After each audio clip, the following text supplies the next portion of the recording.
Hello students, तो आज मैं आप लोगों को एक जो प्रॉब्लम है वो रोटेशनल मोशन का एक बेस्ट प्रॉब्लम करवाने जा रहा हूँ। वो जो प्रॉब्लम है उस प्रॉब्लम में बेसिकली एक जो पहिया है, चक्का है गाड़ी का, कह सकते हैं। ठीक है, जो चक्का है वो क्या कर रहा है, वो प्योर रोलिंग मोशन कर रहा है। क्या कर रहा है? प्योर रोलिंग मोशन कर रहा है। तो एक क्वेश्चन क्या है, क्वेश्चन ये है कि जो उसका जो पॉइंट ऑफ कॉन्टैक्ट है, जो कि पॉइंट ऑफ कॉन्टैक्ट जो होता है रोलिंग मोशन में, इसका जो ओमेगा है वो वी बाई आर है। और आप इसका जो सेंटर ऑफ मास है मूव कर रहा है वी वेलोसिटी के साथ, और ये पी जो है इसका पॉइंट ऑफ कॉन्टैक्ट है। तो स्टूडेंट्स यहाँ पे हमें क्या करना है, हमें सबसे पहले तो ये जो पॉइंट ऑफ कॉन्टैक्ट है ना, ये पॉइंट ऑफ कॉन्टैक्ट और इसका लोकस देखना है। Point of contact, point of contact का लोकस देखना है। क्या देखना है? लोकस। और फ्रेंड्स, मैं आपको इसका पॉइंट ऑफ कॉन्टैक्ट दिखाने वाला हूँ और मैं प्रूफ करने वाला हूँ जो इसका जो पॉइंट ऑफ कॉन्टैक्ट होता है, उसका जो पाथ होता है वो क्या होता है? साइक्लोइडल होता है, डल होता है। ठीक है, पी का जो बेसिकली क्या पाथ होता है? पाथ साइक्लोइडल होता है। और जो इसका पाथ लेंथ है, जब बेसिकली ये अपना एक रोटेशन कंप्लीट कर देगा, है ना, तो जो पॉइंट पी है वो उसका कितना पाथ लेंथ वो कवर करेगा, जब एक रेवोल्यूशन में वो कितना डिस्टेंस कवर करेगा, बेसिकली मैं वो कैलकुलेट करके आपको दिखाऊंगा। ठीक है, तो फ्रेंड्स मैं डिस्टेंस की बात कर रहा हूँ, डिस्प्लेसमेंट की नहीं। ठीक है, तो अच्छा, तो मैं इस प्रॉब्लम को अब आगे आपको सॉल्व करके दिखाता हूँ। ठीक है, तो इस प्रॉब्लम को सॉल्व करने के लिए, क्योंकि मुझे पॉइंट पी का लोकस निकालना है, तो इस पॉइंट पी को मुझे ट्रेस करना पड़ेगा, देखना पड़ेगा कि अलग अलग लोकेशन पे ये कैसे जा रहा है। तो फ्रेंड्स मैं इसको थोड़ा छोटा शो करता हूँ। एक पॉइंट पी ऐसा है जो कि ये ऐसे रिवॉल्व कर रहा है, घूम ऐसे ऐसे रोटेट कर रहा है। तो ये पॉइंट पी कुछ टाइम के बाद मान लीजिए जो पॉइंट पी है वो कुछ सॉरी यहाँ पे आ गया। ठीक है, और फिर कुछ टाइम के बाद जो ये पॉइंट पी है वो मान लीजिए वो यहाँ पे आ गया। और फिर कुछ टाइम के बाद जो ये पॉइंट पी है वो आप मान लीजिए यहाँ पे आ गया। ठीक है, एंड जब ये पूरा रोटेशन कंप्लीट कर लेगा अपना, तो ये पॉइंट पी जो है वो यहाँ पे आ जाएगा। मीन्स अगर मैं इस पॉइंट का जो पाथ है उसे ट्रेस करने का कोशिश करूँ, तो ये कुछ इस टाइप का बन रहा है। ठीक है, और स्टूडेंट्स मैं आपको बता दूँ, इस कर्व को बोला जाता है साइक्लॉइड। ठीक है, साइक्लॉइडल कर्व बोलते हैं इसको। तो सबसे पहले तो मैं आपको ये प्रूफ करके दिखाऊंगा कि जब ये पॉइंट पी जो है उसका लोकस साइक्लॉइड होता है। इसको मैथमेटिकली भी प्रूफ करके दिखाऊंगा, और फिर मैं आपको इस पूरे का डिस्टेंस बताऊंगा कि जब ये पॉइंट पी जो इसका जो व्हील का पॉइंट ऑफ कॉन्टैक्ट है वो एक रेवोल्यूशन कंप्लीट करेगा, तो वो कितना पाथ लेंथ ट्रेस करेगा। ठीक है स्टूडेंट्स, तो लेट्स स्टार्ट। तो स्टूडेंट्स अब आगे की प्रॉब्लम को सॉल्व करने के लिए मैं इसको बेसिकली अब रफ कर देता हूँ, ताकि हमारे पास स्पेस आ जाए और हम इस क्वेश्चन को इजीली सॉल्व कर सकें। ठीक है स्टूडेंट्स, तो अब क्या है, क्योंकि मैंने इसको रोटेशन प्रोवाइड किया है। ठीक है, तो मुझे इसका क्या निकालना है, इस पाथ का इक्वेशन निकालना है, जो कि अभी मैंने प्रीवियसली ड्रॉ किया था। कुछ इस टाइप का कुछ इस टाइप का कर्व था। इसको मुझे साइक्लॉइड प्रूफ करना है और इसका इक्वेशन भी निकालना है, और फिर मुझे इस पूरे का पाथ लेंथ निकालना है। ठीक है, तो इसको करने के लिए बेसिकली आपको पता होगा कि अगर मुझे पाथ निकालना है, तो इस पाथ को निकालने के लिए मुझे इसका स्पीड का इक्वेशन चाहिए होगा। ठीक है, तो इसके स्पीड का इक्वेशन निकालते हैं। ठीक है, तो इसके स्पीड का इक्वेशन निकालने के लिए इस पॉइंट पी का स्पीड क्या होगा वो निकालने के लिए, क्योंकि अब देखिए, अब ये यहाँ हो क्या रहा है, ये रोटेट कर रहा है। ठीक है, तो मान लो किसी टाइम टी पे जो ये पॉइंट पी है वो आपका कुछ एंगल थीटा बना लेगा यहाँ से। मान लीजिए यहाँ पहुँच गया। ठीक है, मान लीजिए थीटा पहुँच गया, एक सेकेंड, थीटा, पॉइंट पी अब यहाँ पहुँच गया। अच्छा, तो इसकी वेलोसिटी क्या होगी आपको पता है? सर्कुलर मोशन में इस केस में जो वेलोसिटी क्या लिखते हैं, ओमेगा इंटू आर लिखते हैं, क्योंकि ओमेगा से मूव कर रहा है। और ओमेगा इंटू आर कर देंगे तो ये ओमेगा आर हो जाएगा वेलोसिटी इस पॉइंट पे, और जो कि क्या है, वी के ही बराबर आ जाएगा। ठीक है, तो अब आप देखो इस पॉइंट, ये जो पॉइंट है ना, इस पॉइंट पे क्योंकि एक वेलोसिटी इसके पास रोटेशन की वजह से है, दूसरा आपको पता है ये मूव कर रहा है, मतलब ये जो वेलोसिटी मैंने इसके ऊपर लिखा है वो विद रिस्पेक्ट टू सेंटर है।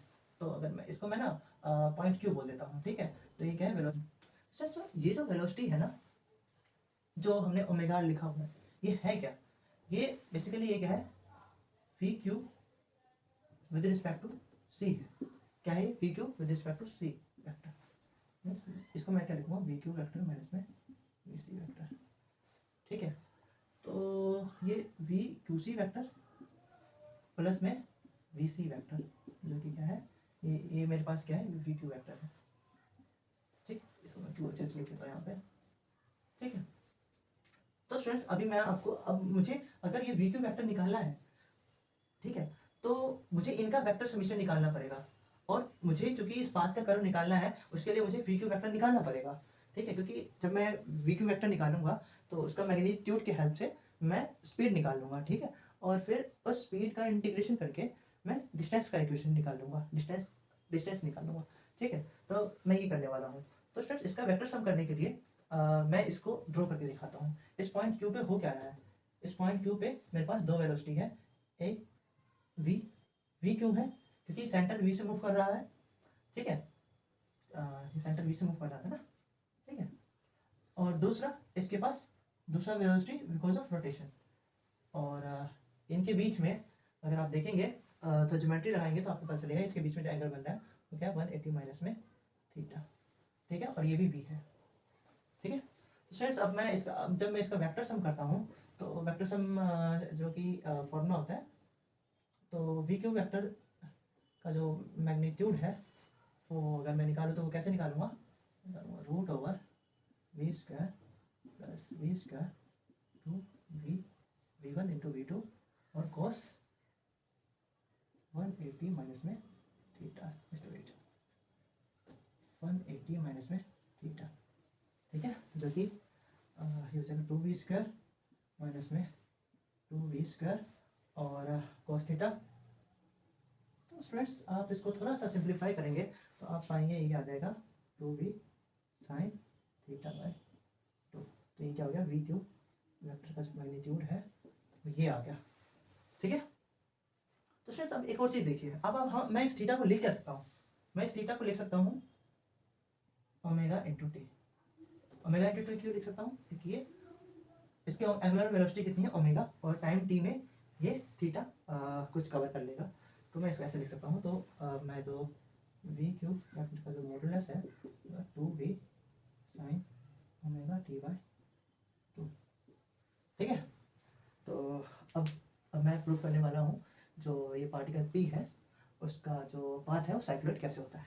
ठीक है, तो मुझे ये रफ करना पड़ेगा।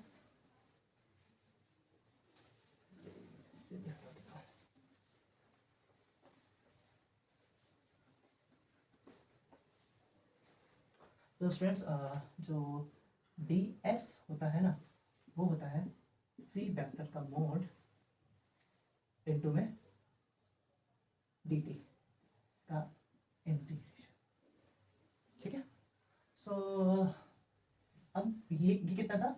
यहाँ पे मैं क्यों लिख देता हूँ ना, तो 2v sine theta by 2 into omega t by 2 into में डी टी। ठीक है, इसका इंटीग्रेशन। ठीक है, तो इसका इंटीग्रेशन करना है। और ये स्टार्टिंग में कितना था? 0, और एट सॉरी यहाँ पे। ठीक है, तो स्टार्टिंग में 0 था और एट एनी टाइम मैं इसे x अगर मान लूँ तो डी एक्स ऐसे आ जाएगा। और ये स्टार्टिंग में 0 एट एनी टाइम मैं t के लिए करूँ, क्योंकि मुझे अभी पहले से प्रूफ करना है कि साइक्लोइड कैसे है। ठीक है, तो इसका इंटीग्रेशन x हो जाएगा। और इसको करेंगे तो चूँकि v जो है वो कांस्टेंट है तो v तो बाहर आ जाएगा, और इसका इंटीग्रेशन हो जाएगा minus cos omega t by 2। ठीक है, और इसका इंटीग्रेशन होगा 0 टू t। तो और इंटीग्रेशन करेंगे तो आपको इसका इंटीग्रेशन ऐसे कर दिया, और इंटीग्रेशन करने के बाद इसको ओमेगा बाय 2 से भी डिवाइड करना पड़ेगा, कोफिशिएंट से डिवाइड करते हैं। तो क्या आ जाएगा? 4v omega. और इसको जब मैं ओपन करूँगा तो मैं काम करता हूँ, जस्ट वेट, इसको सही कर देते हैं, कॉस ओमेगा टी बाई 2। यहाँ पे जब मैं इसको पुट करूँगा तो क्या जाएगा, माइनस ऑफ माइनस ऑफ, यहाँ पे माइनस और यहाँ पे फिर से माइनस। तो और को पता है cos 0 की वैल्यू 1 आती है, इसको ऐसे कर सकते हैं, ठीक है। तो ये आ जाएगा x। तो स्टूडेंट्स इसको आगे हम मैं लिख सकता हूँ x इक्वल टू में ये आपका आ जाएगा v by W is r, so 4r 1 minus में cos ओमेगा t बाई 2, ठीक है स्टूडेंट। तो ये जो इक्वेशन होता है वो साइक्लॉइड का इक्वेशन होता है स्टूडेंट्स, ठीक है, जो कि आप अपने ग्रेजुएशन वगैरह में देखेंगे। साइक्लॉइड का इक्वेशन कुछ इस टाइप का होता है, इसका जो इक्वेशन होता है वो इस टाइप का होता है, इस फॉर्मेट में होता है। यहाँ पे a 1 प्लस cos थीटा या माइनस cos थीटा कुछ इस टाइप का होता है, और ये उससे मैच कर रहा है, तो ये साइक्लॉइड का इक्वेशन हो गया। इससे ये प्रूफ होता है जो कि जो व्हील है, व्हील का जो पॉइंट ऑफ कॉन्टैक्ट है जब मूव कर रहा होता है, तो उसका जो पाथ होता है वो साइक्लॉइडल पाथ में वो मूव कर रहा होता है, ठीक है। तो अब मुझे ये भी प्रूफ करना था कि जब वो एक रेवोल्यूशन कंप्लीट कर लेगा पॉइंट ऑफ कॉन्टैक्ट, तो वो कितना डिस्टेंस ट्रेवल करेगा। तो स्टूडेंट्स उसको करने के लिए मुझे कुछ नहीं करना है, यहाँ पे टी के जहाँ पे 2 पाई बाई ओमेगा पुट कर देंगे। तो let's put t equals to 2 pi by omega to get the desired value. अच्छा, तो अब अगर मुझे बताना है distance travel by particle during one revolution, distance travelled by point of contact of wheel during convolution। तो इसे निकालने के लिए मैं क्या करूँगा, मैं इस t की जगह पे पुट कर दूंगा 2 पाई बाय ओमेगा, ठीक है। तो पुट कर दीजिए इसमें t equal to 2 pi by omega, just wait. तो x equal to 4r 1 minus में अगर मैं यहाँ पे 2 पाई बाय ओमेगा पुट कर दूँ तो cos पाई आ जाएगा, जो कि cos पाई -1 होता है, आपको पता होगा इतना। So x equal to 8r। तो स्टूडेंट्स ये आ गया path length covered by particle. तो students x equal to 8r क्या है, पाथ लेंथ जो कि पार्टिकल का पॉइंट ऑफ कॉन्टैक्ट जो है वो कवर करेगा ड्यूरिंग वन रेवोल्यूशन, जो कि मैंने आपको ये वाला बना के शो किया था, ठीक है, जो उसकी वैल्यू है।